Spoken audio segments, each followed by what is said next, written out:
wabarakatuh. Perkenalkan, nama saya Alia dengan NPM 23404028 lokal A5. Di sini saya akan menjelaskan materi Ekonomi Moneter 2 terkait ekonomi sisi penawaran menurut buku Nopirin. Pertama, di sini konsep dasar ekonomi sisi penawaran adalah menurut Nopirin menekankan bahwa pertumbuhan ekonomi sangat bergantung pada kemampuan suatu negara meningkatkan kapasitas produksi. Fokusnya pada konsumsi, tetapi bagaimana kualitas tenaga kerja, modal teknologi, dan efisiensi kelembagaan dapat ditingkatkan agar output nasional terus bertambah. Pendekatan ini melihat produksi sebagai kunci stabilitas dan pertumbuhan jangka panjang.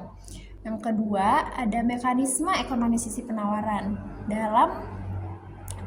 Dalam penjelasan Nopirin, mekanisme ekonomi sisi penawaran bekerja dengan cara mendorong produsen agar lebih aktif meningkatkan output melalui insentif dan pasar lebih bergerak fleksibel. Biaya produksi akan menurun.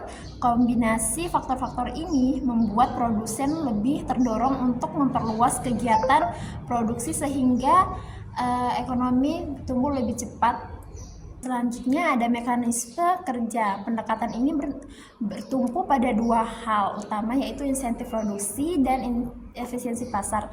Produsen hanya meningkatkan produksi apabila mereka mendapatkan insentif yang memadai seperti beban pajak yang lebih ringan, regulasi yang tidak memberatkan akses modal yang mudah, serta iklim usaha yang stabil. Di sisi lain, efisiensi pasar menjadi bagian penting agar faktor-faktor produksi dapat bergerak secara optimal. Ketika birokrasi disederhanakan, pasar tenaga kerja lebih fleksibel dan teknologi lebih mudah diadopsi, maka biaya produksi menurun dan kapasitas output meningkat. Produsen inilah yang membuat kebijakan sisi penawaran sangat relevan dalam mendorong pertumbuhan ekonomi jangka panjang. Yang selanjutnya ada kurva ekonomi sisi penawaran. Grafik tersebut menjelaskan atau memiliki kemiringan positif, artinya semakin tinggi harga suatu barang, semakin besar jumlah yang bersedia ditawarkan oleh produsen. Garis yang menanjak dari kiri ke atas ke kiri bawah ke kanan atas menggambarkan hubungan langsung antara harga dan kuantitas. Pada tingkat harga yang rendah, produsen hanya mau menawarkan sedikit barang karena keuntungannya diperoleh belum cukup menarik.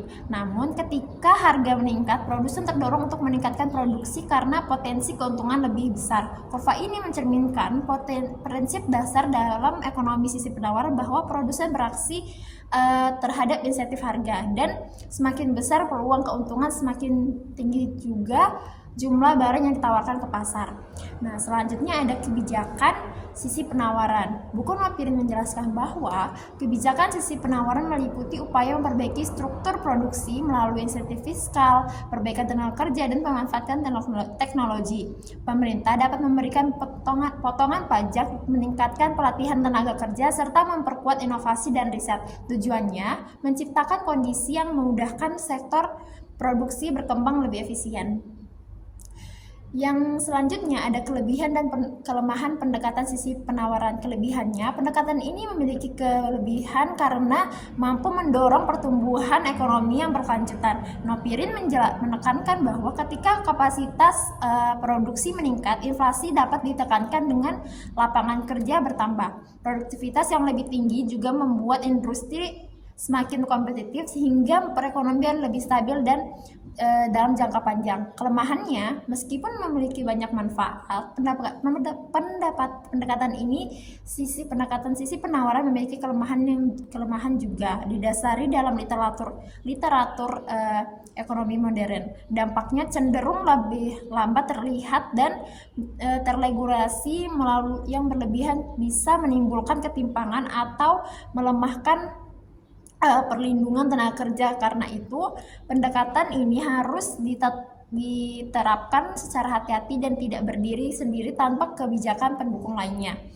Nah, Di sini saya mengambil contoh penerapan di Indonesia. Dalam konteks Indonesia, berbagai kebijakan seperti Undang-Undang Hak Cipta Kerja, insentif pajak bagi industri strategis, serta digitalisasi UMKM merupakan aplikasi nyata dari pendekatan sisi penawaran. Kebijakan ini bertujuan untuk memperbaiki iklim usaha, meningkatkan efisiensi produksi, dan memperluas kapasitas industri nasional perekonomian dapat lebih kuat.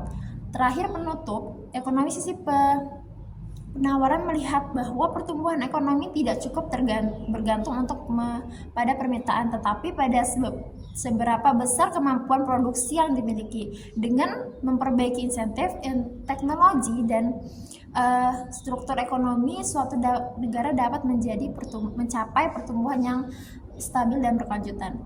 Mungkin itu saja penjelasan dari saya tentang ekonomi sisi penawaran. Saya ucapkan terima kasih.